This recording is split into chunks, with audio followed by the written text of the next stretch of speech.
একদিন বাপেরা যা বললাম কি আব্বু আমি পড়ালেখা করুম না, আমার আর পড়ালেখা করতে ভালো লাগে না, আমার বিরক্ত লাগে, বীজগণিত পাটিগণিত আমার কিচ্ছু ঢোকে না মাথায়, ইংলিশ তো এটা তো পারি না, ঠিক আছে, তো আমার মাথায় ঢোকে না, আমি পড়ালেখা করুম না, তোমার দোকানে বহি, তাহলে বিদেশ পাঠাই দাও আমারে।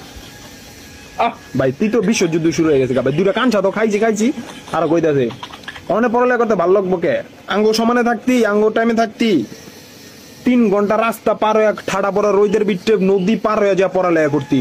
আমি কইছে আমার প্রত্যেকটা বন্ধুর বাপেরও রেডি আছে, 3 ঘন্টা রোদের বিটে আইটা যাইয়া নদী পার হইয়া ভিজা অবস্থায় বলে এরা স্কুল কলেজ করছে। আমার কথা এটা না, আমার কথা হইলে এটা কোন মাদারচোদ যে নদীর ওই পার যায় মনে করেন স্কুল বানায়?